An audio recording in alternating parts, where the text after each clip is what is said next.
ازيكم؟ عاملين ايه؟ يا رب تبقوا بخير ودايما يا رب في احسن حال، وكل سنه وانتم طيبين بمناسبه النهارده اول يوم شعبان. ويا رب يا رب ينعاد عليكم بالخير، ويجي عليكم رمضان وانتم متجمعين كده يا رب وزايدين مش ناقصين. تعالوا لي بقى هنا. انا لسه جايه من بره ومتضايقه جدا، وعندي كده حاجه عايزه اتكلم معاكم فيها. هو في ايه يا جماعه؟ هي البنات مالها؟ انا عايزه افهم البنات مالهم؟ البنات مش مظبوطين ليه؟ انا بجد كنت دلوقتي خارجه مع صحابي، وكنا قاعدين نتكلم وقاعدين نحكي في حاجات ونشوف حاجات. انا اول ما بنزل من البيت حرفيا انا عيني دي بتتلوح، وبحس ان انا لما انا البنت بفضل ابص على البنات كده. امال الشباب اللي في الشارع يعملوا ايه؟ الشباب اللي ماشيين في الشارع دول ايه تفكيرهم بيروح لفين؟ بجد لما احنا قاعدين نسمع عن الحاجات الغريبه اللي زايده قوي اليومين دول، هنيجي اللوم بقى على الشباب؟ انا عايزه افهم. ده مش من حقهم، ومش صح ان هم يعملوا كده، وكل واحد ليه تربيته ودينه واخلاقه. بس انا هتكلم على لسان حالي. انا واحده مثلا على الله حكايتها كده، اللي هو ايه، ماليش دعوه بحد، بس انا من اللي بشوفه. كنا دلوقتي قاعدين مع بعض كبنات بنتكلم، طريقه النقاش اللي هو ايه، يعني احنا كلنا مش من سن واحد، في اصغر، اللي هو انت ما بتتكلم مع حد انت متخلفه، انت تفكيرك تفكير قديم. طبعا انت بتقولي ايه ده دلوقتي الجديد والجديد والجديد.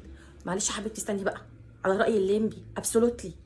هو انت لما تمشي لي دلوقتي، معلش، هو الكارينا ده طول عمرنا بنلبس الكارينا ده تحت الهدوم، بنلبس بدرات الكارينا دي بنلبسها سترة تحت الهدوم، مش بنلبس الكارينا نمشي بيها في الشارع كده.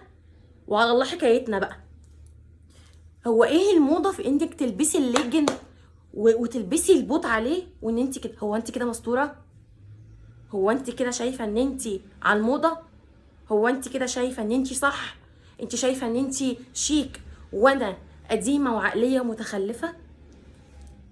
يا جماعه لو انا واحده مثلا، إيه، انا واحده مش شيخ، بس بحاول بقدر الامكان ربنا يديني، يعني الحته دي، الحته اللي باينه دي، انا والله العظيم بحاول بجاهد ان انا كل ما بلبس طرحه احاول اطلعها قدام، اعمل كده. طول عمري من يوم ما لبست الحجاب وانا يقولوا لي انت مش بتعرفي تظبطي حجابك عشان الحته دي، وببقى متضايقه. وبحاول ان انا طول ما انا ماشيه في الشارع والله العظيم، حتى ابني الصغير بيبقى ماشي معايا اقول له عمر لو شعري باين او حاجه قول لي يا ماما داري شعرك. مالكوا يا بنات؟ مالكوا يا بنات محمد؟ في ايه؟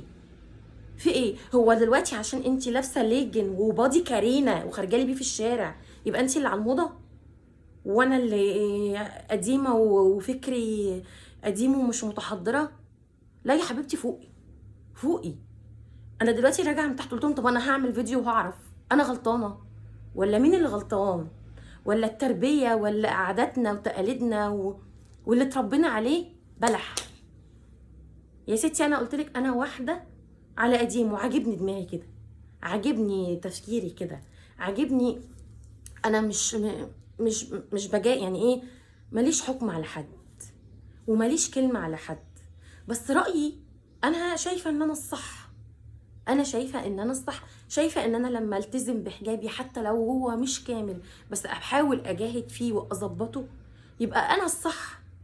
الكارينا طول عمرنا بنلبسه تحت الهدوم، الليجن العروسه كانت بتلبسه تحت فستان الفرح عشان تبقى مستوره وتبقى مش باينه. دلوقتي بتلبسوه لي حبيبتي وعلى الاسم ان هو لا انت لابسه لي عليه بوت وتقولي لي اصل انت موضه قديمه. يا ستي انا عاجباني الموضه القديمه، يا ستي انا واحده كده تفكيري جايبني كده. انا غلطانه ولا لا؟ اصل انا راجعه من تحت متضايقه جدا، متغاظه، مش على مزاجي الكلام. ما تهدوا شويه، اهدوا كده وارجعوا لللبس الصح والطريقه الصح والكلام الصح والتفكير الصح، عشان لما نرجع نقول هي النصايب اللي بتحصل دي ليه يبقى عندنا حق. يا باي.